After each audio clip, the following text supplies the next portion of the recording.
Hello everyone, welcome to mould classes. तो हम कर रहे थे चैप्टर 1 क्लास 9 का चैप्टर केमिस्ट्री का matter in our surrounding. Previous class में हमने डिस्कस किया था इंटर कन्वर्जन। किसका inter conversion? Solid to liquid का। इस प्रोसेस को हमने नेम दिया था फ्यूजन। आज की क्लास में हम बिल्कुल इसका रिवर्स पढ़ने वाले हैं, जिस प्रोसेस का नेम होता है सॉलिडिफिकेशन।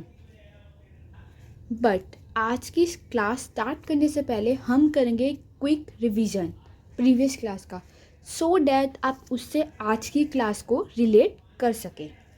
तो स्टार्ट करते हैं। तो सी, प्रीवियस क्लास में हमने क्या किया था? हमने लिया था एक बेकर, उसके अंदर आइस रखी थी और उस बेकर को रखा था हमने बर्नर के ऊपर। फिर हमने एक थर्मोमीटर भी लिया था ताकि हम अपने टेम्परेचर को नोट कर पाए, डिटेक्ट कर सके। सपोज़ हमारी आज का टेम्परेचर -2 डिग्री सेल्सियस था। जब हमने बेकर को ऑन करा तो धीरे धीरे टेम्परेचर भी इंक्रीज़ होने लगा। -1 डिग्री सेल्सियस हुआ, फिर 0 डिग्री सेल्सियस हुआ। 0 डिग्री सेल्सियस में हमने देखा कि टेम्परेचर इंक्रीज़ नहीं हो रहा है, बिल्कुल भी इंक्रीज़ नहीं हो रहा। हमने 2 मिनट वेट करी, नहीं हुआ। हमने 5 मिनट वेट करी, तब भी इंक्रीज़ नहीं हुआ। फिर हमने ऑब्ज़र्व किया कि जब तक पूरी आइस 0 डिग्री सेल्सियस पे मेल्ट नहीं हो गई तब तक इंक्रीज़ नहीं हुआ टेम्परेचर। और विदिन 5 और 10 मिनट पूरी आइस मेल्ट हो गई। फिर हमारा धीरे धीरे टेम्परेचर इंक्रीज़ होने लगा। 1 डिग्री सेल्सियस हुआ, 2 डिग्री सेल्सियस हुआ। तो इसमें हमने क्या देखा कि जब हमारा टेम्परेचर इंक्रीज़ हो रहा था आइस का, तब तक आइस जो थी वो हीट एनर्जी एब्जॉर्ब कर रही थी। और फाइनली 0 डिग्री पर जब उसके पास सफिशिएंट एनर्जी हो गई तो आइस ने अपने आप को क्या कहा कि बस मेरे पास इतनी एनर्जी हो गई है कि मैं अब मेल्ट हो सकूं। तो 0 डिग्री पर हमारी आइस मेल्ट होने लगी। तो ये था आपकी प्रीवियस क्लास का क्विक रिकैप। करते हैं आज की क्लास स्टार्ट।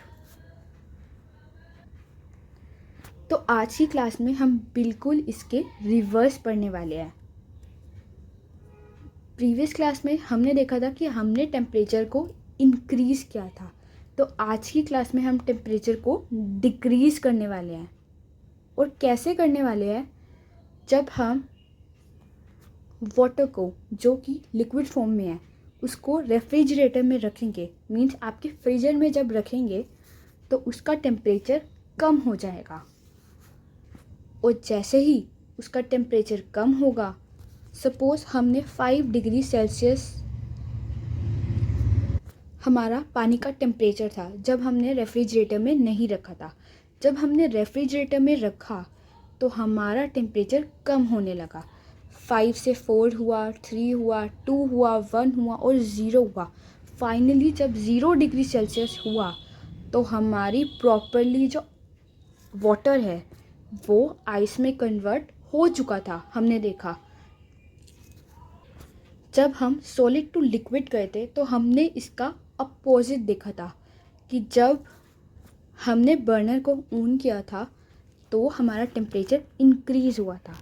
अब यहाँ पे 5 डिग्री सेल्सियस जो कि हमारा वाटर था, उसको जब हमने रेफ्रिजरेटर में रखा तो वो टेम्परेचर कम हुआ। 5 था, 4 हुआ, 3 हुआ, 2 हुआ, 1 हुआ और फाइनली 0 डिग्री सेल्सियस पे हमारा जो वाटर है वो बिल्कुल आइस बन चुका था। और जब हमारा वाटर आइस बन चुका था तो मीन्स उसकी जो प्रॉपर्टीज़ है वो भी चेंज हो जाएगी। अब वो लिक्विड टू सॉलिड में कन्वर्ट हो जाएगा और जब सॉलिड में कन्वर्ट होगा तो उसकी काइनेटिक एनर्जी आपको पता है कैसी होगी? डिक्रीज़। क्यों डिक्रीज़ होगी? क्योंकि जो पार्टिकल्स है वो क्लोजली पैक्ड हो जाएंगे, क्योंकि वो अपनी सॉलिड फॉर्म में आ चुका होगा।